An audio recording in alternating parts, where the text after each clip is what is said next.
Exemplo 4. No exemplo 4, então, pede para calcular a área do paraboloide hiperbólico z igual a x vezes y, que fica dentro do cilindro de raio 1. Então, a gente tem aqui o paraboloide hiperbólico em preto, e a gente tem o cilindro em azul, e aqui a intersecção dos dois é como se fosse uma batatinha Ruffles, né? Aquela que faz aquele desenho, né? A gente pode observar na figura do livro, ou aqui mesmo, né? Essa figura aqui, ó. É como se fosse uma batatinha, né, que faz aquela ondulação assim, né, como se fosse um pedaço de uma sela de cavalo. Ok? Bom, então a gente está olhando o gráfico de uma função, que função z igual a xy, né, que é esse paraboloide, restrito a essa região, né? Então, eu estou olhando para uma função f, né, de duas variáveis, xy igual a x vezes y, tá? Para o gráfico dela. Então a minha superfície ela vai ser x, y, f de xy, né? Essa é a parametrização da minha superfície, né? Sigma de xy, tá? E quem é a região, né? Que região que a gente está olhando a minha função? Sobre essa região, né? No interior do cilindro. Então a região A é o conjunto dos pontos xy no R2, de tal forma que x ao quadrado mais y ao quadrado é menor ou igual a 1. Ok? Então essa é a região que a gente está olhando. Então, como que eu posso calcular essa área aqui? Ó? Então essa área é a superfície de sigma desse círculo aqui. Ó. O círculo a gente vai chamar de C, esse círculo aqui, ó. Então C é o círculo, né? C é o círculo de x quadrado mais y quadrado igual a 1. Então, esse é o círculo. Na verdade o disco, né? A imagem desse disco todo. Então, na verdade aqui é esse C menor ou igual a 1. Então, como fica? Então, a integral, né, a área, é dada pela integral da superfície, né, sigma de C, que é esse pedaço aqui, ó, é sigma de C, da função constante igual a 1 ds. Então, o que é isso? Isso aqui é a integral dupla sobre o círculo C da função constante igual a 1 norma do vetor normal em xy dx dy. E quem é o vetor normal aqui, né? Então, a gente já calculou, né, o vetor normal, a norma do vetor normal quando a gente tem um gráfico de uma função, né?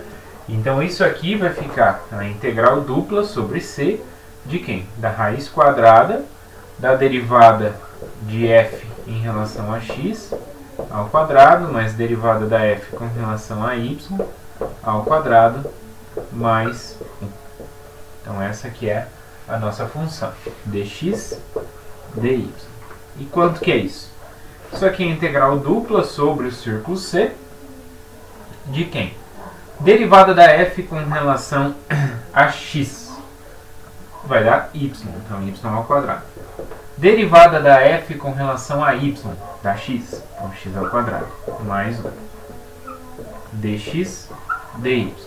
Então, a gente pode observar aqui que a gente está com uma integral de uma função sobre o círculo C, tá? E então a gente pode fazer uma mudança para coordenadas polares, né? Então, a mudança de coordenadas polares, eu vou chamar o x de r cosseno θ e o y de r seno θ. Por que eu faço isso? Porque, olha só, eu tenho um quadrado aqui, ó, vou simplificar, né? E o círculo, a integral sobre o círculo, vai passar sobre a integral sobre o retângulo. Então isso vai ser a integral dupla, né? Depois a gente vai saber aqui os intervalos de integração. Mas aqui dentro vai ficar raiz quadrada de r quadrado, né? Porque aqui vai ficar r quadrado seno quadrado. E aqui vai ficar r quadrado cosseno quadrado. Então eu posso tirar o r quadrado em evidência, vai ficar cosseno quadrado mais seno quadrado dentro do parênteses, que aí junto dá 1. Então vai ficar r quadrado mais 1 vezes vezes o jacobiano, né? Que o jacobiano é R. Então, dr dθ. Aqui depende só de R, né? Então vamos integrar primeiro em θ, depois em R. A variação de θ é entre 0 e 2π. E a variação de R é entre 0 e 1. Então isso aqui vai ficar integral de 0 até 1 da raiz quadrada de R quadrado mais 1 vezes R, integral de 0 a 2π dθ dr. Né? Então esse aqui, a integral de 0 a 2π de 1 é θ. Θ avaliado de 2π a 0 é 2π. Então aqui essa parte da 2π, que não depende de R, pode pular lá para fora. Então isso é 2π, a integral de 0 até 1 da raiz quadrada de R quadrado mais 1 R dr. Ok? Eu vou apagar aqui só para a gente poder continuar. Então isso aqui vai ficar quanto? Vai ficar 2π, a integral. Eu vou fazer uma mudança de variável aqui, ó. Bom, a gente não usou nenhum nem V ainda, né? Então eu vou chamar o que está dentro aqui da raiz de U. Então U igual a R quadrado mais 1. E quanto que é o DU? O DU é 2R dr.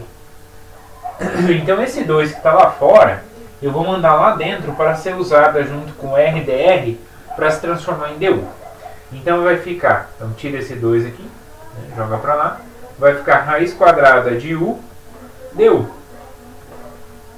E qual que é o intervalo de integração?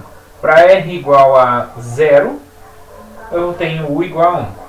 E para R igual a 1, eu tenho U igual a 2. Então essa é a integral. Isso aqui então vai ficar π. Quem é a primitiva de raiz de U? Bom, a raiz de U é U elevado a meio. Né? Então como que eu faço a primitiva do expoente? Né? Somar 1 no expoente e dividir pelo que deu. Se eu somar 1 aqui no meio, vai ficar 3 meios. Dividido por 3 meios, então vai ficar 2 terços. U elevado a 3 sobre 2. Então U elevado a 3 sobre 2. Avaliado de 1 até 2. Então quanto que isso aqui fica?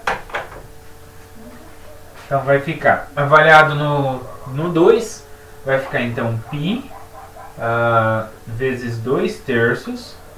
Aí esse elevado a 3 sobre 2 eu posso reescrever como raiz quadrada de U elevado a 3, né?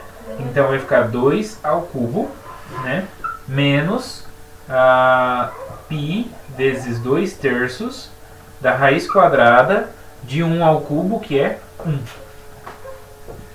Então 2 ao cubo, ó, eu tiro pelo menos um 2 para fora, né? E vai ficar um 2 dentro da raiz. Então vai ficar 4 sobre 3 π, raiz de 2, menos 2 terços de π.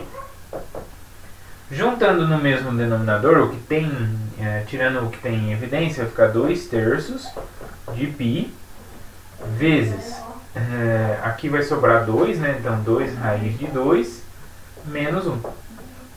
Tá? Então essa daqui é o valor da nossa integral. Então conferindo aí, o valor da área, né? A área dessa batatinha aqui é exatamente 2π sobre 3 vezes 2 raiz de 2 menos 1.